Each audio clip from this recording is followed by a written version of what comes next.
Olá, amigos, a paz do Senhor. E Jesus secou a figueira. Não deixa de ser um milagre, aparentemente de desconstrução, mas o Senhor não faz e não fez nada sem um propósito. E aqui nós vamos ver esse mesmo texto como parábola. O Senhor compara a nação de Israel com essa figueira viçosa, bonita, cheia de folhas, porém sem os frutos do Espírito, frutos de arrependimento. A figueira é uma árvore emblemática que aparece na Bíblia umas 50 vezes e ela sempre representava a nação, o povo de Israel. Essa passagem está em Mateus capítulo 21, versículos 18 a 22, e Marcos 11, 12 a 14 e versículos 20 a 24. A figueira sem fruto. No dia seguinte, quando saíram de Betânia, teve fome. E vendo de longe uma figueira com folhas, foi ver se nela, porventura, acharia alguma coisa. Aproximando-se dela, nada achou, senão folhas, porque não era tempo de figos. Então lhe disse Jesus: Nunca, jamais como alguém fruto de ti. E seus discípulos ouviram isto. 20. E passando eles pela manhã, viram que a figueira secara desde a raiz. Então Pedro, lembrando-se, falou: Mestre, eis que a figueira que amaldiçoaste secou. Ao que Jesus lhe disse: Tende fé em Deus, porque em verdade vos afirmo que se alguém disser a este monte: ergue-te e lança-te no mar, e não duvidar no seu coração, mas crê que se fará o que diz, assim será com ele. Por isso vos digo que tudo quanto em oração pedirdes, crede que recebestes, e será assim convosco. Então aqui o Senhor fala do poder da fé. Se pedirmos com toda a fé, com a verdadeira fé do nosso coração, uma fé firme, nós pedimos com certeza de que o Senhor nos concederá, desde que seja da vontade do Senhor para a nossa vida. O figo, ele é uma flor que amadurece. A figueira, ela não dá flores como outras que dão flores e depois se transformam em fruto. A flor da figueira é invertida. Ela é uma flor por dentro, em formato de pera. E depois que ela amadurece, ela se torna um fruto, por sinal, muito saboroso. Esse fato, esse evento, aconteceu entre dois episódios importantes. Antes que Jesus secasse a figueira, ele entrou triunfalmente em Jerusalém. Ele estava montado em um jumentinho e foi aclamado como rei dos judeus. Ele foi ali naquele momento homenageado e foi com grande festejo, com grande alegria. E depois acontece o episódio da figueira e em seguida o Senhor Jesus vai purificar o templo. É aquele evento em que Jesus viu os cambistas fazendo da casa de oração um covil de ladrões, de salteadores. Com um chicote, ele consegue expulsar aqueles cambistas da casa de Deus. E quanto à figueira, ela estava cheia de folhas, estava muito viçosa, muito bonita. E para ilustrar também, todos nós já sabemos que existe a propaganda enganosa. É quando a propaganda parece convencer e nós compramos algum produto e quando usamos não encontramos nele tudo aquilo que era anunciado. Isso é uma propaganda enganosa. A gente vai acumulando tanta coisa que vai comprando porque acredita naquela propaganda e depois dificilmente vai encontrar aquele produto que realmente satisfez, que não foi uma enganação. Porque quando ela é verdadeira, fala do que realmente é. Mas é muito difícil um comercial que não fale coisas que o produto, na verdade, não oferece. A propaganda enganosa da figueira. Porque quando Jesus avistou aquela figueira, porque ela ficava à beira do caminho. Então, quem passava por ali via que ela estava repleta de folhas. Quando os frutos aparecem, ela já está cheia de folhas, porque primeiramente nas suas extremidades começa assim a aumentar de tamanho até que os frutos começam a brotar e em seguida, com uma rapidez maior, vão aparecendo as folhas. Então, quando ela está repleta de folhas, viçosa, muito verde, é porque já tem frutos para serem colhidos. Jesus viu aquela figueira, estava sentindo fome e se dirigiu a ela. Não havia frutos nela. Logicamente que Jesus sabe todas as coisas, ele sabia que não havia frutos ali. Para ilustrar, ele conversa com os seus discípulos, fala de sua fome e se dirige até ela. E por isso que ela se tornou parábola. As folhas da figueira, a gente vê na Bíblia, desde Adão e Eva, porque quando eles pecaram e se reconheceram nus, usam uma folha de figueira que chega até a 20 centímetros de extensão, e para esconder a nudez, a sua vergonha. E várias passagens. Tem também em Isaías 38, quando o rei Ezequias, ele teve uma ferida de morte e ele realmente ia morrer daquele mal, inclusive o profeta Isaías foi até ele e avisou que ele morreria. Só que ele virou para a parede, lamentou, clamou ao Senhor e pediu que o Senhor livrasse daquela morte, e o Senhor acrescentou 15 anos à vida dele. Mas para que fosse curado, Isaías falou que ele teria que fazer uma pasta de figos e colocasse sobre a ferida. E ali ele foi curado, porque o Senhor, sempre que cura, ele pede que algo seja feito, para que nunca nos acomodemos, para que sempre estejamos agindo em favor do reino, para que os propósitos de Deus sejam realizados em nossa vida.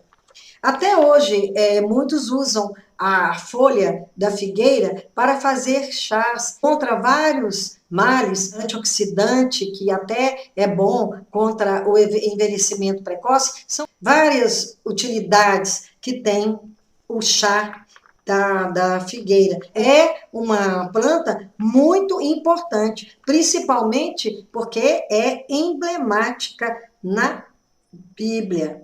O povo de Israel estava vivendo uma falsa religiosidade, preocupava com os ritos, com os rituais religiosos e não viviam a graça de Deus. Eles não estavam interessados em obedecerem ao Senhor. Era tudo fantasia, era tudo mentira. E a fé, ela não pode ser falsa, ela não pode ser mentirosa. E a nação estava vivendo de aparência, muito bonita, muito viçosa, mas na verdade não produziam frutos espirituais, frutos que levam ao arrependimento e ao perdão. Por isso que há essa comparação. Essa aparência é enganosa, sem os frutos do Espírito, sem a graça de Deus, somos inúteis. Essa figueira, nesse aspecto de servir de alimento, porque Jesus buscou o fruto,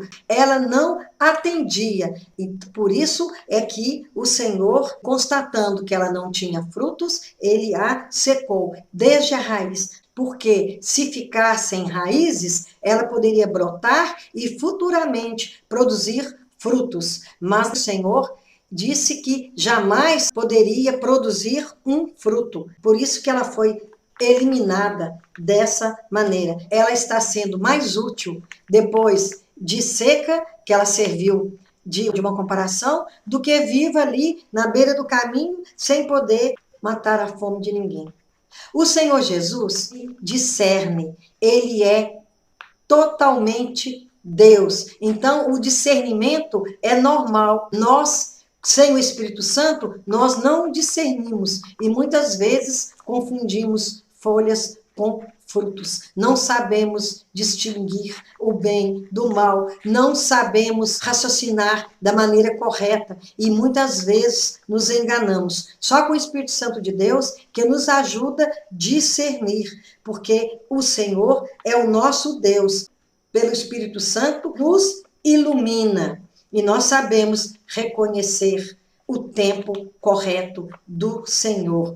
Porque nessa passagem da figueira, fala que não era tempo de figos. Quando a gente lê sem aprofundar nessa passagem, a gente pensa, mas se não era tempo de figo, como é que o Senhor podia exigir figo da figueira? É porque nós temos que estar sempre aptos, sempre prontos a produzir figos, na verdade, frutos do Espírito. Então, não importa o tempo, em todo o tempo nós temos que estar louvando ao Senhor e também produzindo frutos, frutos espirituais, frutos, não frutos passageiros, que não permanecem, que não servem no futuro. Hoje nós vemos, como no tempo de Jesus, muito engano nos cultos, muita aparência de espiritualidade não correspondem à intimidade de cada um. Por exemplo, quantas vezes nós vemos pessoas que se dizem, se acham muito espiritualizadas e sob forte emoção, pulam, gritam, giram, rodopiam e se dizem tomadas pelo Espírito Santo de Deus. Mas, na verdade, é um engano muito grande, porque o Espírito Santo não age dessa maneira. O Espírito Santo é sutil. Algo que vem de Deus não pode fazer com que a pessoa saia de si, porque o culto deve ser racional, atendendo aos propósitos do Senhor. Quando a gente diz que o púlpito está em chamas, não é porque tem alguém pulando ali naquele púlpito ou promovendo bagunça, gritaria dentro da igreja, não. É porque a palavra de Deus, falada com o coração, com sinceridade, quando ela é falada com verdade, e o Espírito Santo norteando aquela leitura, aquela fala, é fogo do céu, aquece o nosso coração, e nós sentimos naquele culto a presença do Deus vivo. Há muito engano, é como a igreja de Laodiceia, que parecia estar rica, e na verdade era pobre, era cega, era nua, estava praticamente morna, nessa condição de moribunda, mas ela não tinha futuro espiritual. E com o Espírito Santo em nossa vida, nós enxergamos muita coisa que sem o Espírito Santo nós não seríamos capazes. Nós temos que sempre estar buscando ao Senhor e sempre orando em verdade, de coração, dirigindo o nosso culto racional ao Senhor, com toda sinceridade, para que o Senhor, ele nos enxergue como nós também o vemos. Ele vai auscultar o nosso coração, ele também vai esquadrinhar o nosso espírito e através do Espírito Santo, vamos reconhecer a nossa fragilidade, os nossos pecados recorrentes que precisam ser extirpados, como também foram extirpadas as raízes daquela figueira. Também nós vemos nas igrejas certas profissões de fé que não correspondem à realidade. São pessoas que se dizem preparadas, que buscam pelo batismo, mas na verdade não têm noção do ato que estão praticando, não estão preparadas, e mesmo que ali, cheias de emoção, passem pelas águas do batismo, depois a vida delas em seguida não corresponde àquela emoção, todo aquele movimento, aquela aparente satisfação, porque não havia ainda uma conversão genuína, porque realmente a conversão acontece num instante, e depois, com a nossa vida, com a nossa fidelidade, buscando sempre conhecer o Senhor, nós vamos nos aperfeiçoando e buscando a santidade, que é um desejo do Senhor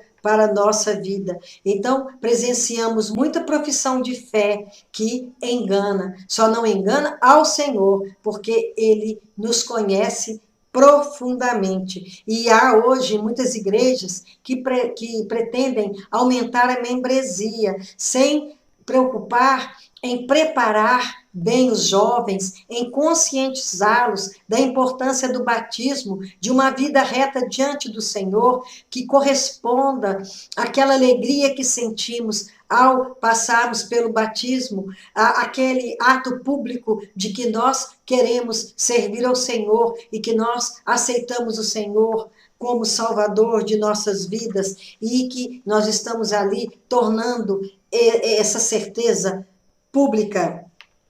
A religião sem santidade é uma decadência espiritual. Não adianta. Religiosidade, os judeus, principalmente os líderes, os fariseus, eles tinham muita, porque eles levavam a lei a ferro e fogo, queriam cumpri-la de toda maneira. Mas, na verdade, era algo superficial para mostrar a sua santidade fingida. Jesus os confrontava, porque conhece o coração de todos. E ele sabia que ali não havia verdade, apenas algo de aparência, mas não havia profundidade, raízes profundas de verdade em seu coração.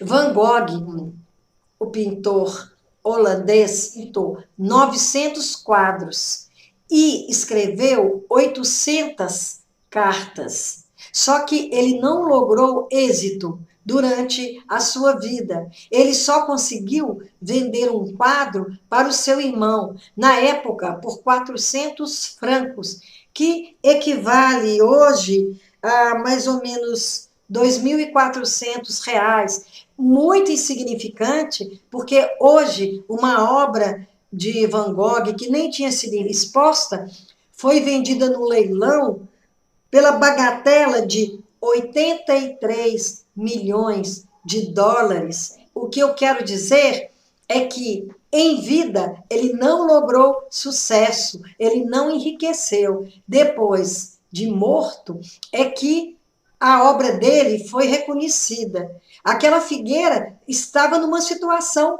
semelhante. Ela estava linda, maravilhosa, tinha o seu valor como planta.